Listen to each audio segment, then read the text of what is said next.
말씀 보겠습니다. 에베소서 1장 4절입니다. 에베소서 1장 4절입니다.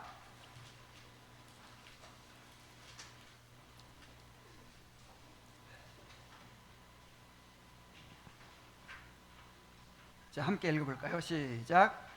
곧 창세전에 그리스도 안에서 우리를 택하사 우리로 사랑 안에서 그 앞에 거룩하고 흠이 없게 하시려고. 자, 우리는 지난 몇 주 동안 사문에서 6문까지를 통해서 하나님이 어떤 분이신지를 살펴보았어요. 이제 다음으로 7문에서 12문까지는 하나님의 작정과 그 작정이 나타나는 창조와 섭리에 대해서 이제 배우게 됩니다. 자, 하나님이 어떤 분인가를 배웠으니까 이제 하나님이 어떤 일을 행하시는가를 우리가 이제 살펴보게 되는 거예요. 자, 우리가 무슨 일을 하든 분명한 목적과 계획을 가지고 실행을 하죠.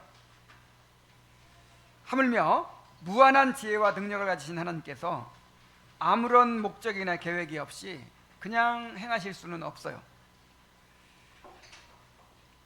성경은 우주와 인간의 모든 역사 위에 하나님의 정하신 목표와 계획이 있음을 증언합니다. 자, 그것을 하나님의 작정이라고 부릅니다. 자, 우리는 목표와 계획을 세워도 그대로 이루어지지 않을 때가 많죠. 그러나 하나님의 작정은 반드시 성취됩니다.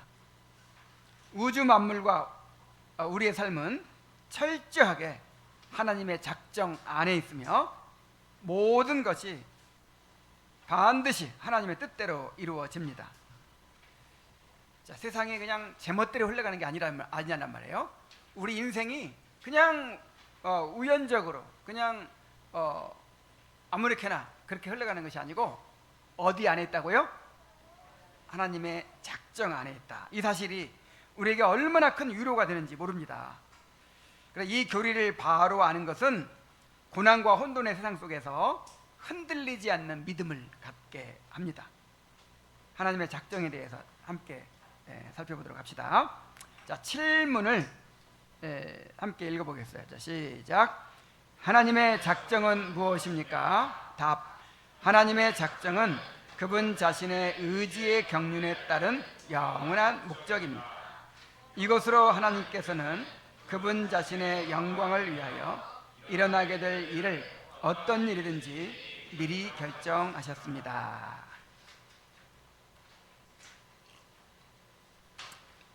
자, 이 소율 있는 답 7문이 보여주는 하나님의 작정에 대한 설명을 우리가 한번 잘 이해해 보도록 하겠습니다. 자, 먼저 하나님의 작정이란 무엇입니까? 이 하나님의 작정의 본질을 이 답에서 이야기하고 있어요. 자, 하나님의 작정이 뭐냐? 하나님의 작정은 그의 영원한 목적이다, 이렇게 이야기를 합니다. 하나님의 작정이 뭐예요? 하나님의 영원한 목적. 자, 그런데 하나님의 목적에는 반드시 계획이 포함되어 있어요. 그 목적을 이루기 위한 계획이죠. 하나님은 전능하시기 때문에 이 계획하신 대로 그대로 이루어지죠. 인간에게는 계획한 대로 다 안 이루어지니까 목적 따로 있고 계획이 따로 있을 수 있어요. 근데 하나님은 계획한 대로 반드시 이루어지기 때문에 목적이나 계획이나 그냥 하나예요. 그래서 하나님의 작정을 영원한 목적이라고도 하고 또는 영원한 계획이라고도 합니다.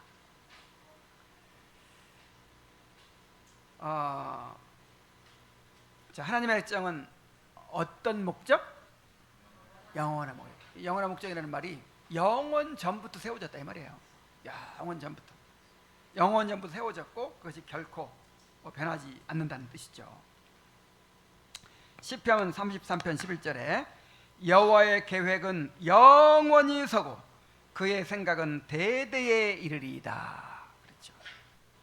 그래서 여호와의 계획, 이게 작정이에요. 하나님의 영원한 작정은 결코 변함이 없습니다.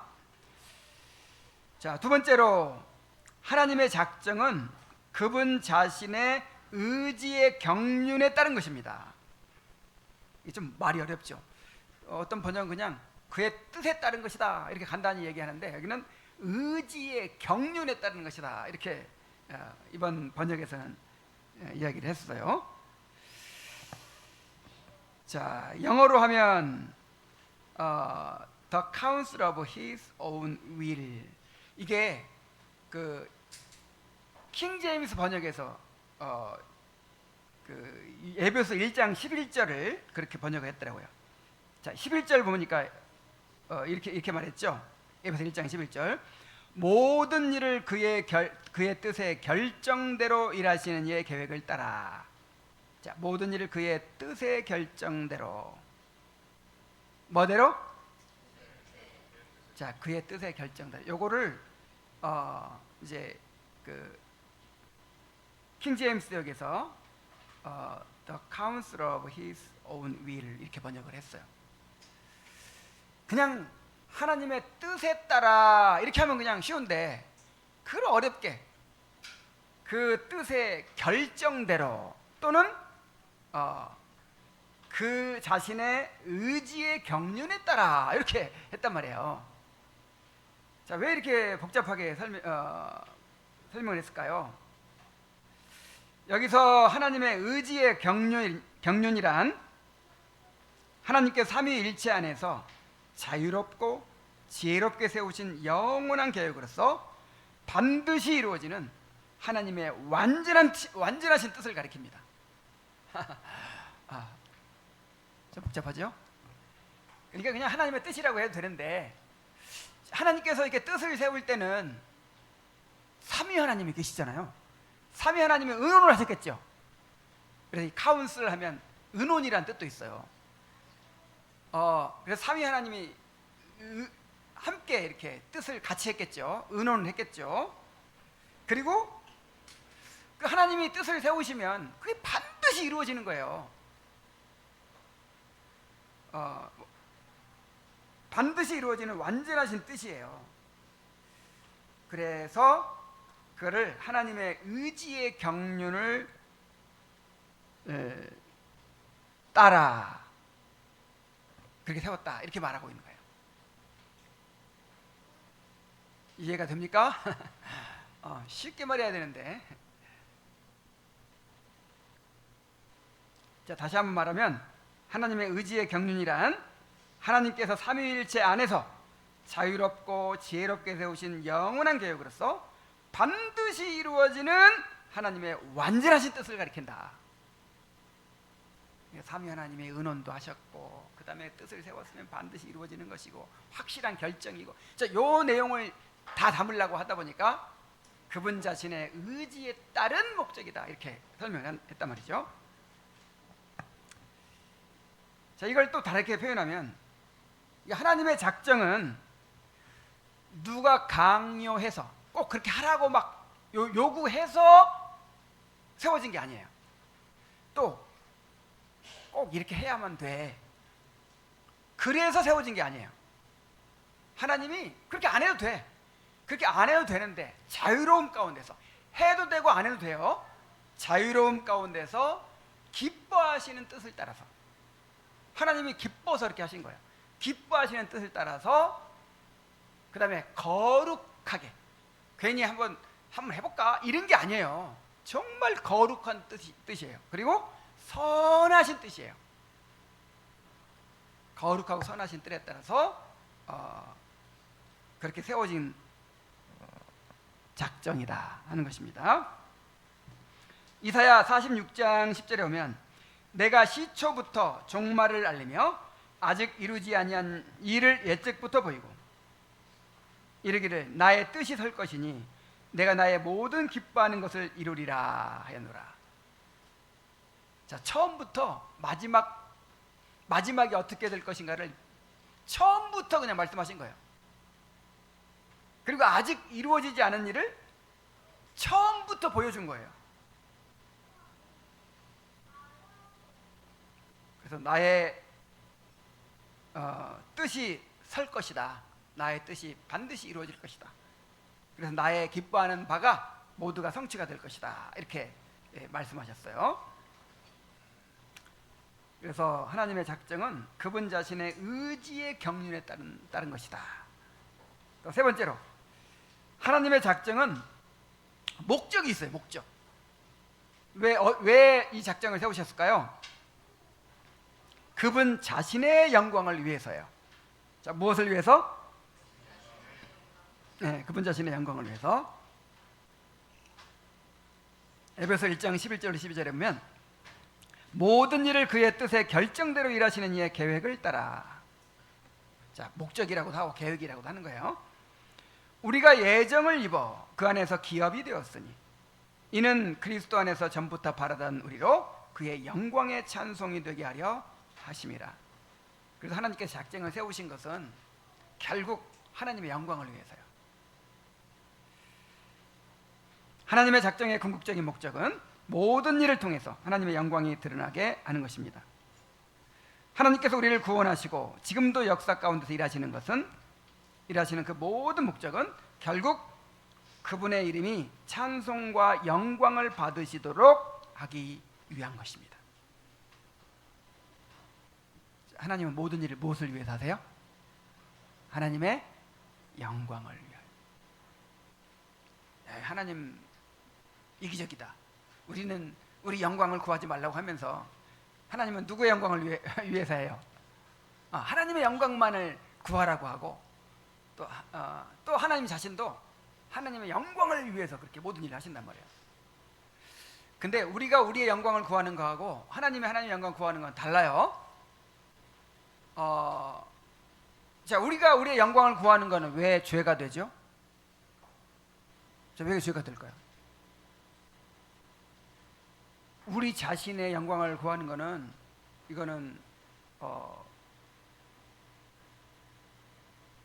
더 높은 선이 있는데 이거는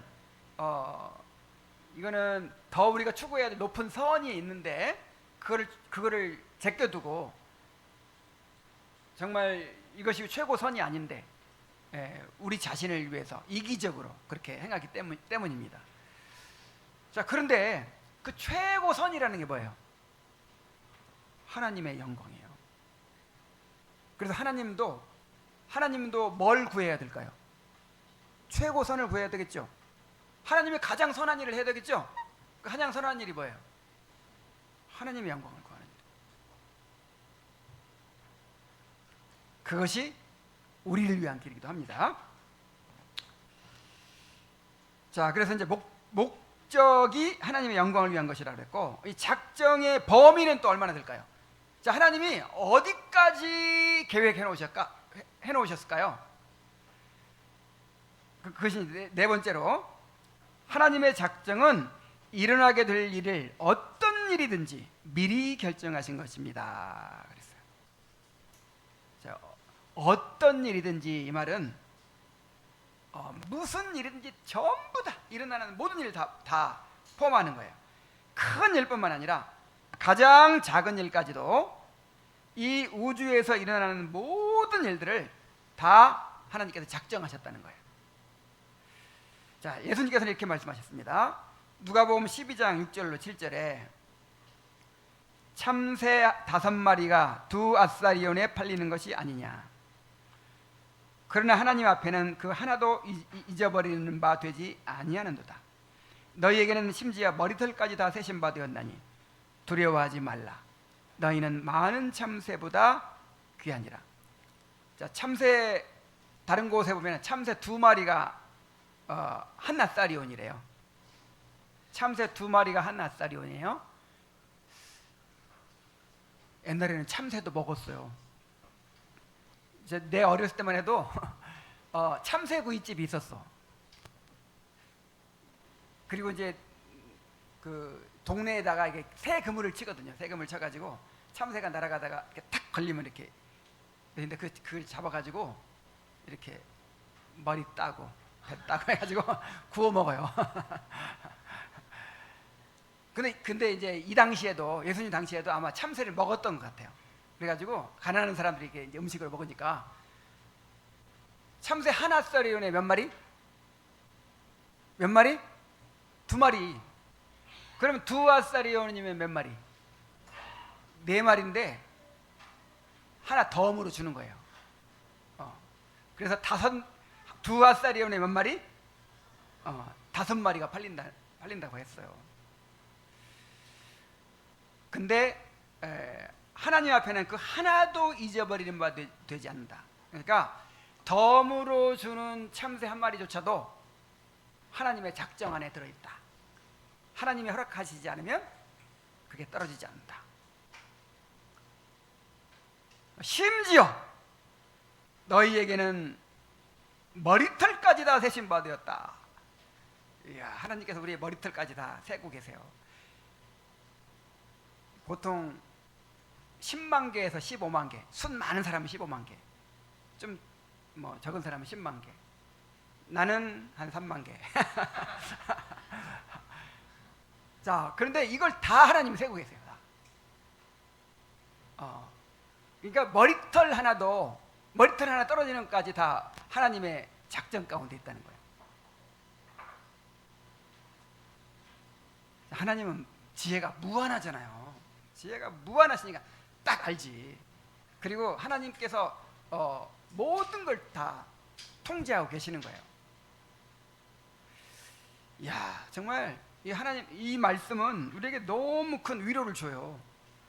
머리털까지 다 세우고 계시는데 우리 삶에서 일어나는 모든 일을 하나님이 모르고 계시겠어요? 하나님이 허락지 않으셨는데 우리에게 일어나는 일이 있어요, 없어요? 없어요.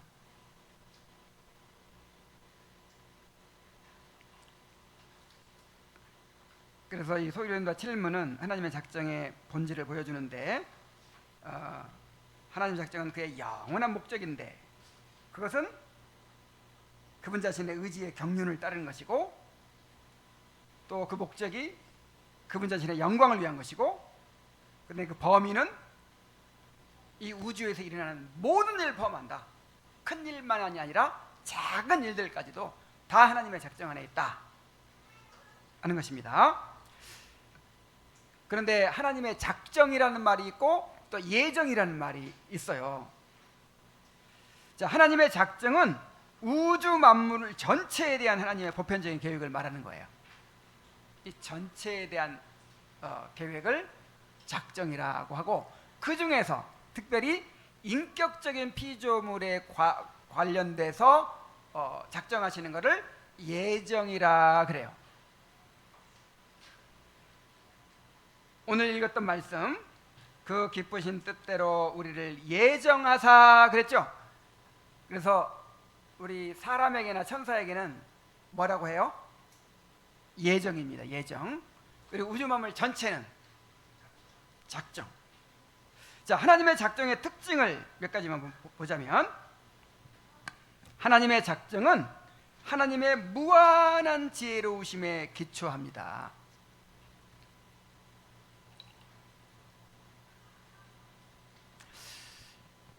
시편 147편 5절에 보면 우리 주는 위대하시며 능력이 많으시며 그 지혜가 무궁하시도다 그랬죠. 요즘에 그 AI 가 지금 나와서 이 인간이 만든 컴퓨터도 얼마나 놀라운 능력을 발휘하는지 우리가 놀라고 있죠. 이야, 그 챗 GPT는 감정까지 있는 것 같아. 막 그렇게 느껴질 정도로 지금 물어보는 것에 대해서 다 답을 해주잖아요. 요즘에는 뭐 이렇게 제가 많이 쓰고 있어요 지금. 원어 찾는 것도 지금 그냥 물어보면 그냥 바로 헬라어, 히브리어 다 알려줘요. 자, 그런데 지금 컴퓨터가 이 발달해도 요 정도인데 이 슈퍼컴퓨터의 그 연산 능력이 엄청나잖아요. 앞으로도 양자 컴퓨터가 나오면 이건 뭐 상상할 수 없는 그런 능력이 있어요. 근데 하나님의 지혜는 얼만큼? 무한해요. 무한해요. 하나님의 작정은 우연적이거나 충동적인 결정이 아닙니다. 무한한 지혜와 완전한 통찰 가운데 세워진 계획이므로 어떤 부분에도 실수나 모순이 있을 수가 없어요. 자, 우리 눈에 보기에 모순이지 하나님께는 모순이 있어요, 없어요? 없어요. 자, 하나님이 전지하시다는 걸 믿습니까? 또 전능하시다는 걸 믿습니까? 하나님이 완전한 분이라는 걸 믿어요? 그러면 하나님께서 행하시는 일에 실수가 있을 수 있어요, 없어요? 없어요. 모순이 있을 수 있어요? 있어요, 없어요? 없어요. 그러므로 우리는 우리에게 일어나는 모든 일들을 하나님의 지혜로운 섭리의 손길로 받아들여야 되는 것입니다. 그래서 흔히 예를 들어서 어린아이들이 막 비참하게 어떻게 사고를 당해 죽고 막 이런 거 보면서 또 이 악인들이 번성하고 정말 의인들이 오히려 박해를 받고 또 세상에서 그렇게 가난하게 살고 막 그런 걸 보면서 그런 사람들이 있어요. 이런 걸로 봐서도 하나님은 없어. 하나님이 계시면 어떻게 이런 일이 있을 수 있어? 막 이러잖아요. 자, 이 자기의 IQ 두 자리 겨우 두 자리밖에 안 되는, 두세 자리밖에 안 되는 그 좁은 지혜로 하나님께서 하시는 이 무한한 지혜로 하시는 일을 감히 옳다 그르다 이렇게 판단하려고 하는 거예요. 자, 우리가 하나님이 하시는 일을 다 알 수 있어요, 없어요? 하나님께서 하시는 일은 우리가 다 알 수 없어요. 그래서 우리 눈에 보기에 모순처럼 보이고 뭔가 잘못된 일처럼 보일지라도 절대로 하나님의 실수하실 수 없고 하나님께서 모순을 만들어내실 수가 없습니다. 자, 그리고 하나님의 작정은 영원히 변하지 않아요. 이사야 14장 24절에 만군의 여호와께서 맹세하여 이르시되 내가 생각한 것이 반드시 되며 내가 경영한 것을 반드시 이루리라. 인간의 계획은 상황에 따라 흔들리고 변경되지만 하나님의 계획은 결코 변하지 않고 반드시 성취됩니다.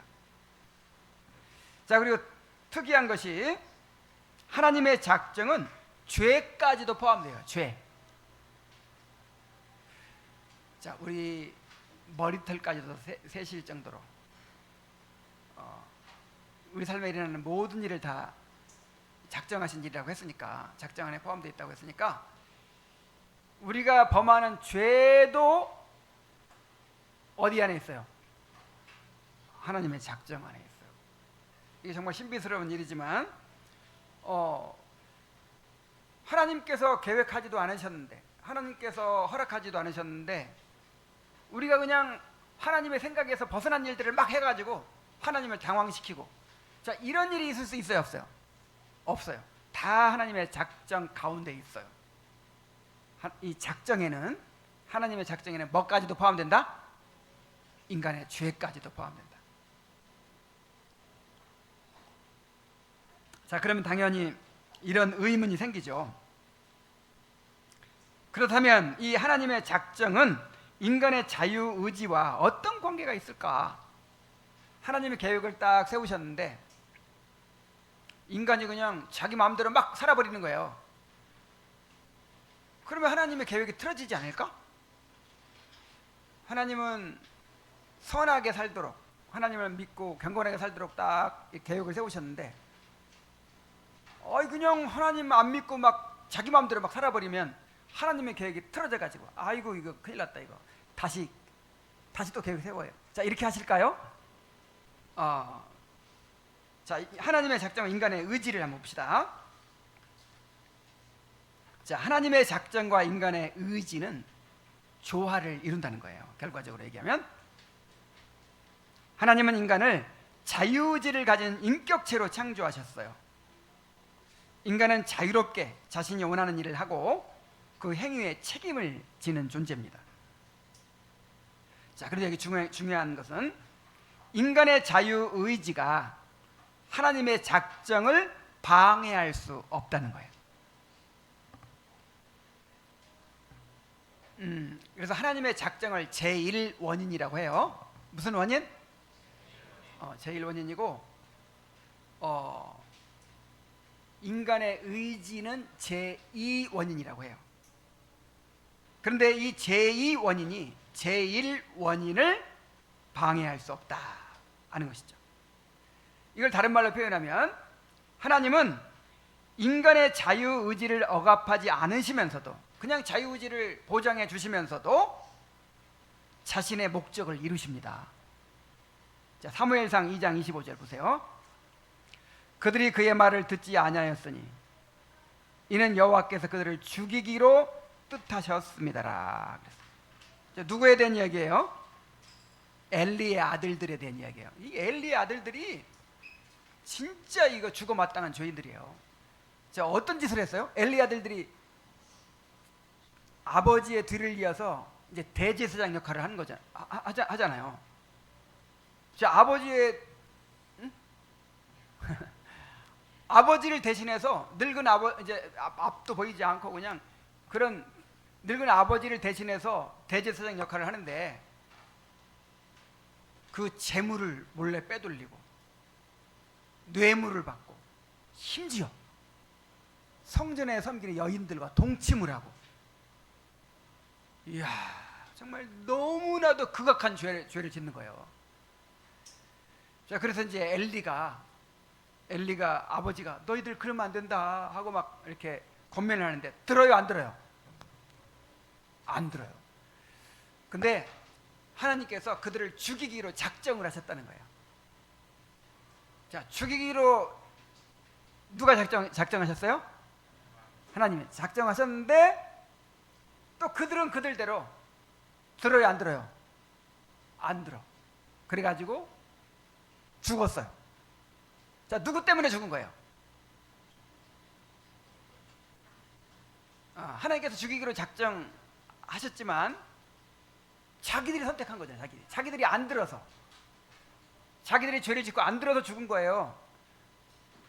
근데 그들의 의지와 하나님의 작정이 조화를 이룬다 이 말이죠.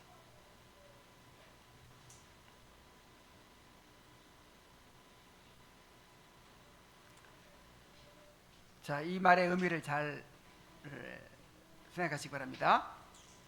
하나님은 인간의 의지를 억압하지 않으세요. 그리고 이런 자연 법칙을 하나님이 그냥 이렇게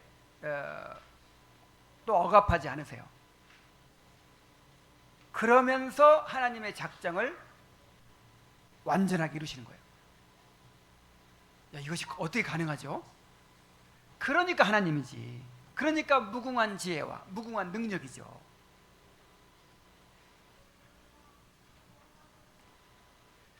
자, 그렇다면 이제 죄에 대한 작정이 궁금하잖아요. 그러면은 하나님이 죄에 대한 책임을 지셔야 되는 게 아닌가? 왜냐하면 죄에 짓도록 작정하셨으니까. 자, 이런 이제 의문이 생기겠죠.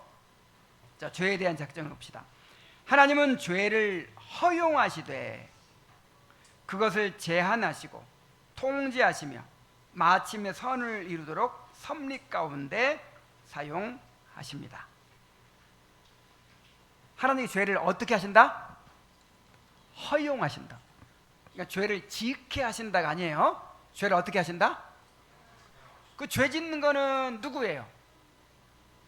누구 책임이에요? 자기 책임이에요. 자기가 죄 짓는 거야. 근데 그거를 허용하셔서 하나님의 섭리를 이루신다는 거죠. 사도행전 2장 23절 36절에 보면 그가 하나님께서 정하신 뜻과 미리 아신 대로 내준 바 되었거늘 너희가 법 없는 자들의 손을 빌려 못 박아 죽였으나 그러즉 이스라엘 온 집은 확실히 알지니 너희가 십자가에 못 박은 이 예수를 하나님이 주와 그리스도가 되게 하셨느니라. 자, 정말 이게 너무나도 놀라운 기가 막힌 하나님의 작정이 있어요.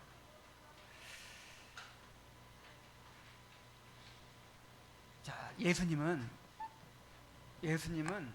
우리 죄를 대속하기 위해서 오셨죠? 예수님 우리 죄를 대속하기 위해 오셨어요. 그러니까 하나님의 벌을 받아서 우리 대신 죽으셔야만 되는 거예요. 근데 예수님이 오셨을 때 유대인들이 받아들였어요, 안 받아들였어요? 받아들이지 않고 예수님을 미워하고 박해하고 십자가에 못 박아 죽였죠. 이게 누구 책임이에요? 그 유대인들의 죄죠. 그런데 유대인들의 죄를 허용하셨어요. 허용하심으로 우리를 대신해서 죽으셔야 될 그 죽음이 이루어지게 하신 거예요. 그 유대인들의 예수님을 미워하고 죽이는 그 죄를 허용하심으로 예수님이 우리를 위해서 십자가에 달려 죽으시고 우리 죄를 대속하는 그 하나님의 작정이 이루어졌다 이 말이에요.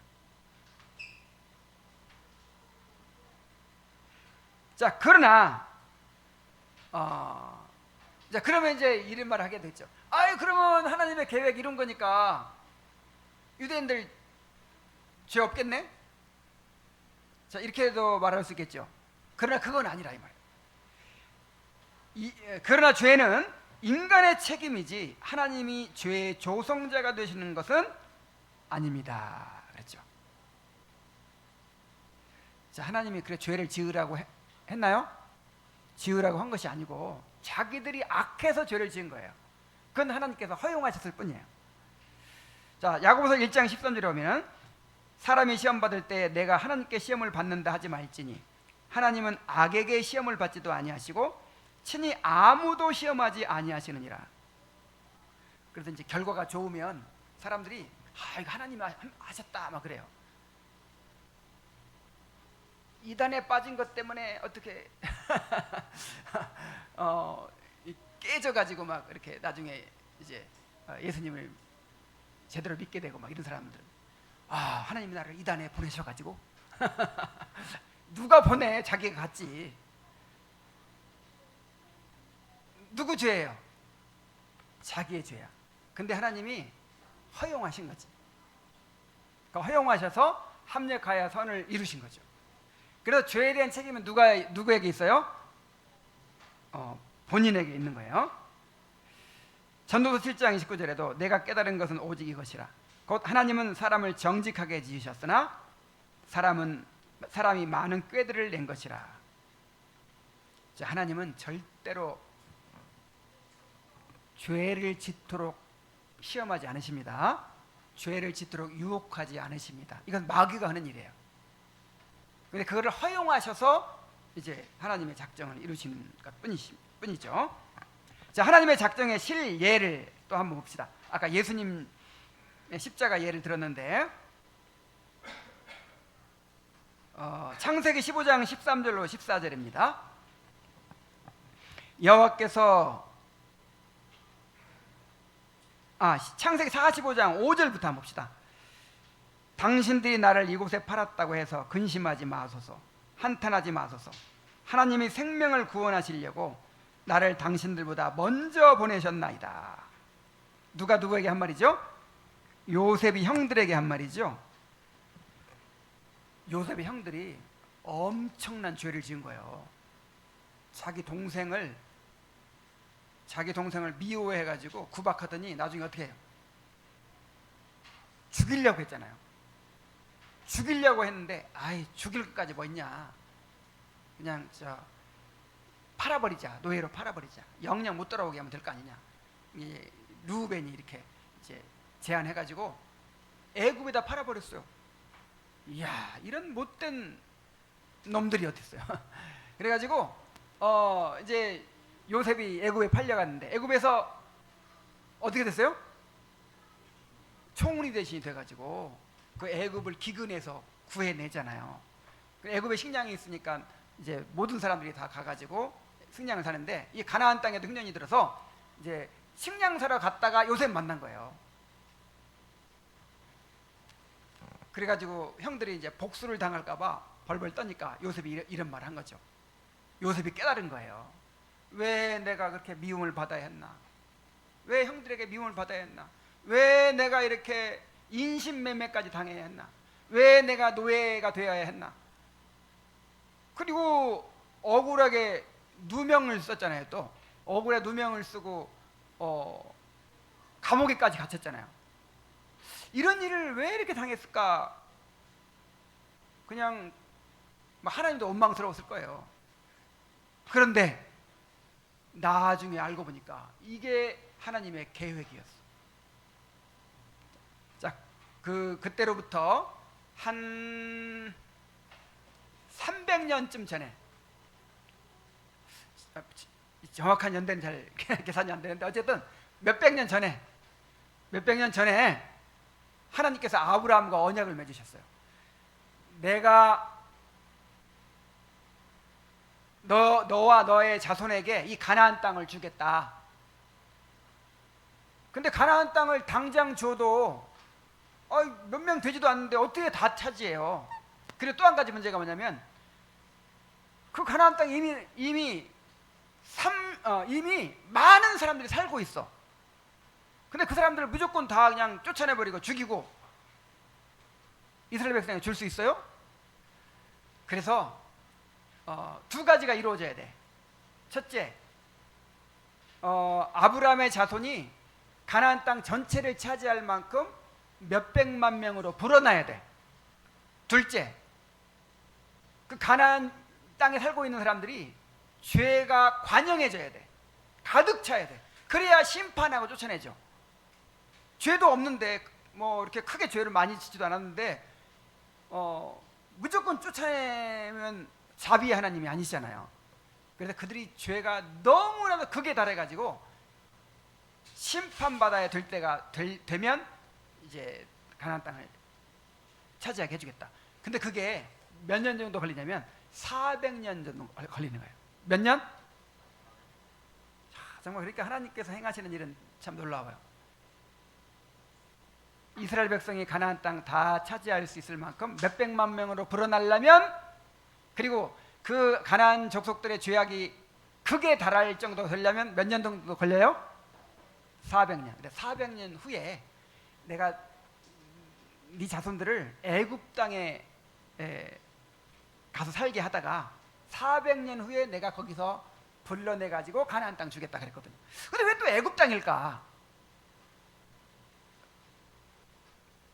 그 가나안 족속들의 죄가 관영하고 또 이스라엘 백성이 아브라함의 자손이 몇백만 명으로 불어나려면 그 못자리가 있어야 돼. 불어날 수 있는 그 장소가 있어야 돼. 그 중동 지역에서 어디예요? 나일 삼각주 고센 땅이에요. 그래서 고센 땅으로 내려가게 하신 거예요. 자, 이런 하나님의 작정이 딱 있어요. 이 작정 때문에, 이 작정이 이루어지려고 요셉이 미움받은 거야. 형들한테 미움받은 거야. 형들이 요셉을 팔아먹은 거예요.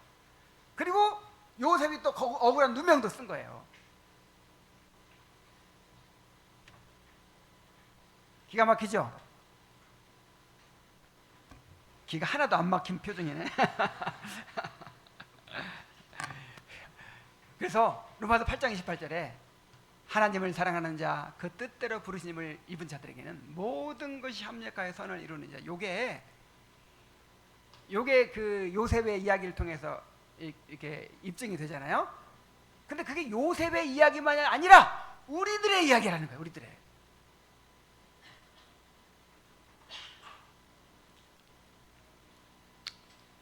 자, 하나님의 작정이 성도의 삶에 주는 의미를 이제 보고 정리하겠습니다.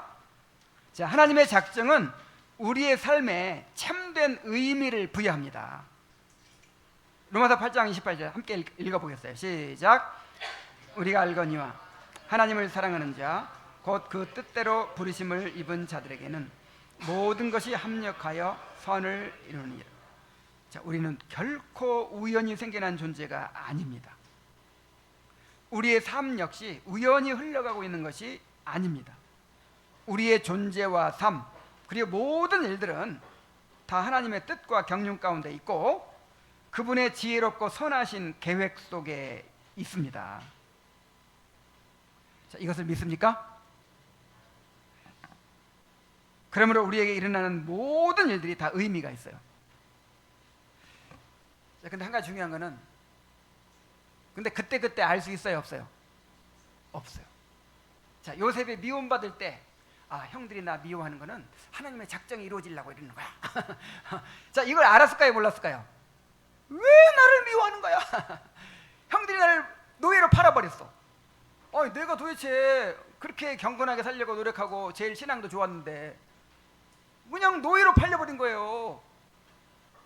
그리고 노예로 팔려가지고도 정말 경건하게 살려고 했죠. 보디발의 아내가 유혹할 때 거절했잖아요. 그러면 하나님이 또 보상을 해주셔야 되는데 그것 때문에 어디 갇혔어요? 감옥에 갇혔어요. 이야, 좀 그럴 때는 요셉이 알았을까요, 몰랐을까요? 모르는 거예요. 하나님이 알려줘요, 안 알려줘요? 안 알려줘. 그래서 이런 쓸데없는 소리 하지 마세요. 도대체 하나님의 뜻은 어디 있을까? 어디 있긴 어디 있어? 하나님의 작정 안에 있지. 자, 이런 말 절대 하지 마세요. 우리는 하나님의 뜻은 두 가지예요, 두 가지. 계시된 뜻과 감추어진 뜻이 있어요. 자, 계시된 뜻은 뭐냐면 도덕적인 뜻이야, 도덕적인 뜻. 우리가 하나님 앞에서 어떻게 살아야 될지 하나님의 율법을 통해서 다 나타나 있죠? 그건 알 수 있어요, 없어요? 알아요. 그러나 왜 내가 이런 일을 당해야 되지? 왜 내가 병들었지? 왜 내가 실직을 했지? 왜 내가 이렇게 사람들에게 미움받지? 자, 이런 거는 알 수 있어요, 없어요? 몰라. 이 감추어진 뜻이야. 나중에 알게 돼. 나중에 이제 그런 일이 이루어지고 나서야 알게 되든지 아니면 천국 가서 알아요. 천국 가서. 그때까지는 계시된 뜻에 순종하며 사는 거예요. 그래서 요셉이 요셉처럼 살아. 요셉처럼. 자, 요셉 보세요. 요셉이 노예로 팔렸어요. 자, 내가 왜 이런 일을 당해야 되는지 모르는데 노예로 팔렸단 말이에요. 근데 뭔 알아요? 무슨 일을 하든지 죽게 하듯 하라. 요건 알아. 요건 이 뜻은 알잖아. 그러니까 계시된 뜻, 나타난 뜻에 순종하는 거죠. 내가 왜 노예로 팔려서 이 고생을 해야 되는지를 모르겠지만 무슨 일이든 죽게 하듯 하라고 했으니까 죽게 하듯 열심히 하니까 보디발의 눈에 띄어가지고 그 집에 총무가 됐잖아. 총무라는 말은 집사, 모든 걸 관리하는 집사가 됐어요. 그리고 보디발의 아내가 유혹할 때 하나님의 뜻을 알 수 있어요, 없어요? 하나님 뜻대로 하옵소서.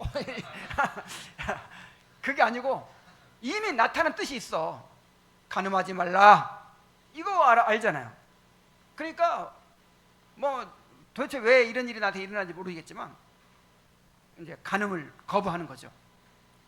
그래서 지금 이 일이 왜 지금 나한테 일어났는가? 내가 이 직장을 들어가야 되나, 저 직장을 들어가야 되나, 내가 이 사람하고 결혼해, 저 사람하고 결혼해야 되나? 자, 이런 거는 다 감춰져 있어. 그래서 나타난 뜻 가지고 감춰진 뜻을 이렇게 이제 분별해 가면서 살아가는 거죠.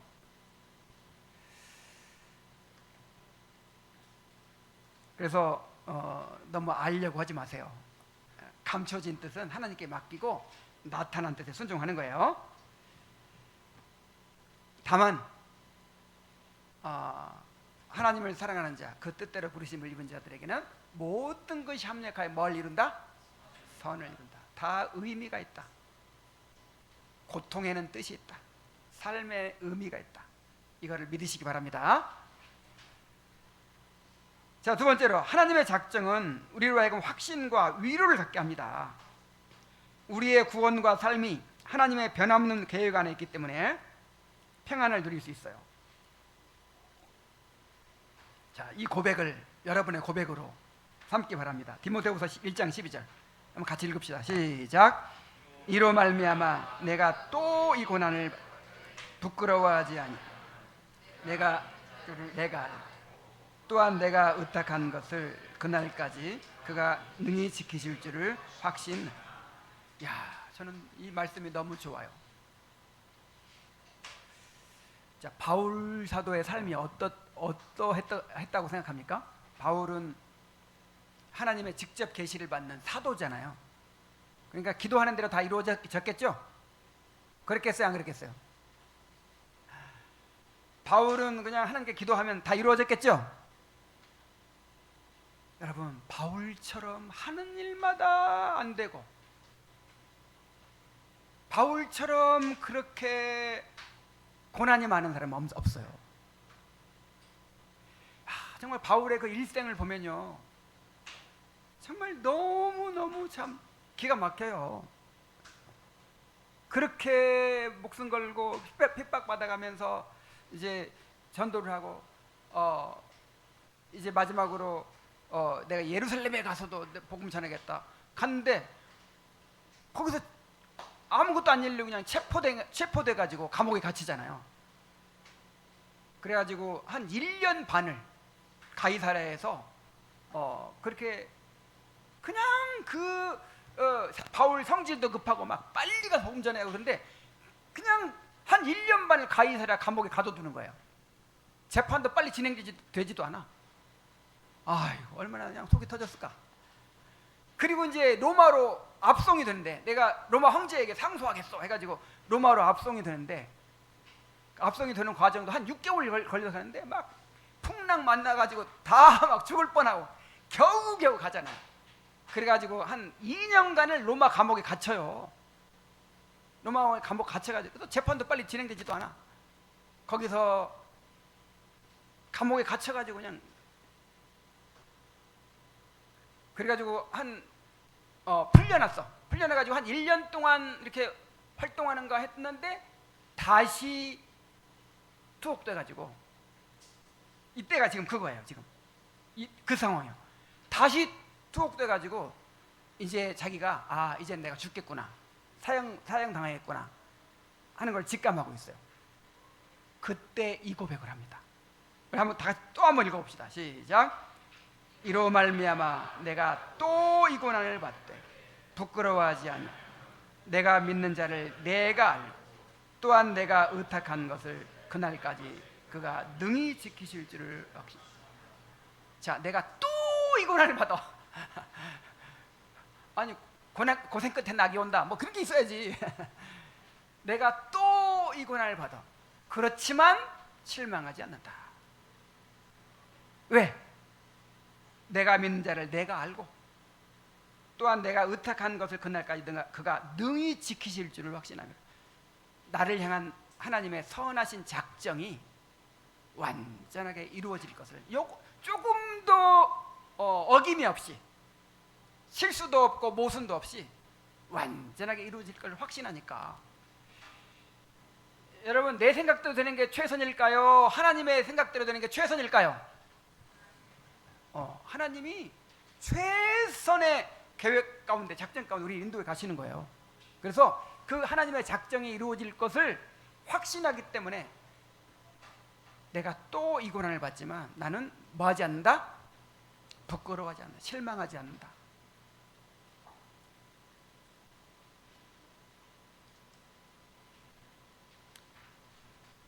내가 믿는 자를 내가 안다. 이게 아까 오전에 다윗이 하나님께 고백했던 그 말씀과 비슷한 거예요. 난 알아. 나 그분 알아. 얼마나 친밀한 그런 체험이 있었는가를 여기서 알 수 있는 거예요. 나는 그분을 알아. 우리는 모르니까 두려운 거예요. 모르니까 막 당황하는 것이고 혼란에 빠지는 것이고 절망하는 거예요. 그런데 나는 안다. 나는 알아. 나는 그분을 알아. 지금까지 수십 년 동안 내가 그분을 섬겨왔는데 나는 그분을 너무 잘 알아.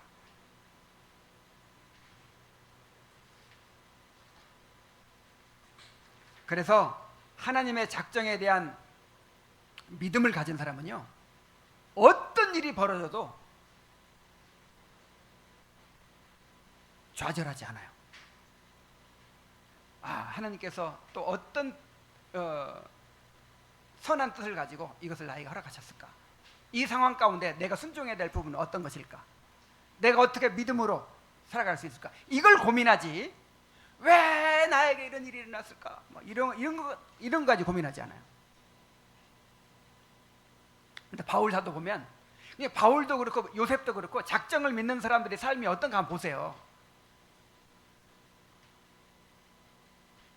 왕자처럼 채색옷 입고 살다가 하루아침에 노예가 된 거야. 정말 막 뛰다가 죽을 일 아니에요? 맨날 소주잔이나 기울이면서 그냥 막 한탄하고 막 형들한테 일을 갈고 막, 그래야 마땅하잖아요. 근데 그런 게 있어요, 없어요? 그런 게 있었으면 보디발의 눈에 안 띄어. 근데 마음에 원한이 있어요, 없어요? 없어. 이해할 수가 없어. 바보 같아. 아무런 원한이 없어. 평안해. 그리고 다른 사람 막 섬겨. 그리고 노예들은 매 맞아가면서 막 죽지 못해 일하는데 즐거움으로 일해. 이 사람, 이런 사람 없는 거예요. 그래서 그 젊은 사람을 20살밖에 안 된 사람을 20대밖에 안 된 사람을 가정의 총무로 삼은 거예요. 근데 바울도 보세요. 바울이 감옥에 갇혀서 꼼짝 못하니까 뭐 했어요? 하나님의 뜻은 도대체 어디 있는 거야? 지금 막 스페인까지 가서 전도해야 되는데 지금 교회가 지금 막 무너지고 있는데, 그러면서 그냥 원망하고 그냥 불평하고, 왜 이 성도들은 면회도 하나? 진짜 면회도 안 갔어요. 그 빌립보 성도들 제외하고는 아무도 그냥 도와주지도 않는 거야. 정말 그냥 막 원망하고. 그러지 않았어요. 거기서 그럼 내가 지금 뭐 할 수 있지? 편지를 쓰자. 거기서 편지 쓴 게 성경이 됐잖아요. 신약 성경이. 내가 갈 수 없으니까 기도하자. 그래가지고 기도했더니 라오디게아 교회, 골로새 교회 막 이런 교회들은요, 바울이 방문도 한 적이 없어요. 그냥 바울의 기도의 응답으로 그렇게 막 교회가 세워지고 부흥케 된 거예요. 바울이 직접 간 것보다 더 그냥 놀랍게 복음이 전해졌어요.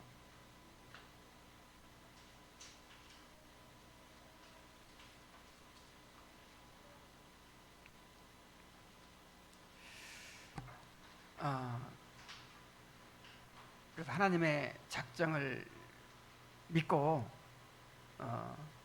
정말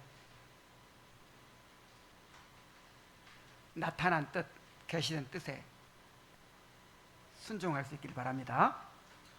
앞으로 인생을 살아가 보면 알겠지만 내 마음대로 안 되는 일이 더 많아요. 다 내 마음대로 되면 안 돼. 하나님 마음대로 돼야지. 나는 다 이해할 수 없지만 하나님께서 완전한 작전 가운데 인도하고 계십니다. 그거를 신뢰하는 거예요. 그 신뢰가 무엇으로 나타납니까? 인내로 나타나는 거예요. 감사로 나타나는 거예요. 순종으로 나타나는 거예요. 예배로 나타나는 거예요. 예배로. 어떤 상황에서도 하나님을 예배하는 것으로 나타나는 것입니다. 자, 마지막으로 하나님의 작전 교리는 인간의 생각으로 완전히 이해할 수 없는 신비입니다. 신비. 그러므로 우리는 이해할 수 없는 상황에서도 모든 것은 하나님 뜻 가운데 있다는 믿음으로 살아가야 합니다. 그리고 이 믿음이 우리로 하여금 감사와 찬양으로 하나님께 영광을 돌리게 해야 합니다.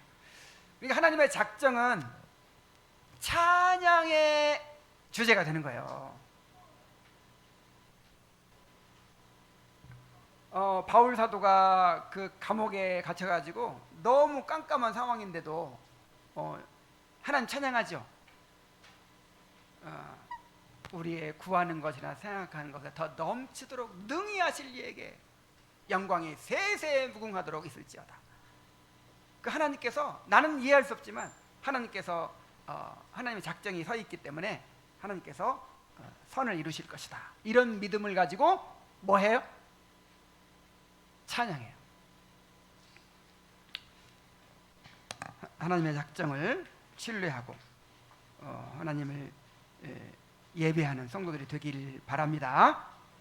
자, 이제 우리 기도하는 시간을 좀 갖겠습니다. 오늘 오전에 정말 하나님을 사랑하고 갈망하는 우리 다윗의 고백을 우리가 함께 살펴봤죠. 자, 우리에게도 그런 마음을 달라고, 정말 하나님을 사랑하는 마음, 하나님을 갈망하는 마음을 달라고 기도합시다. 그리고 오늘 또 작정에 대해서 배웠는데 정말 내 기대대로 내 삶이 되지 않고 정말 나에게 왜 이런 어려움이 있는지, 나에게 왜 이런 고통이 있는지 내가 이해할 수 없지만 하나님의 선하신 섭리를 믿고 내가 인내하고 감사하고 순종하고 하나님을 예배하는 삶을 살 수 있게 달라고 그렇게 기도하시기 바랍니다. 오늘 우리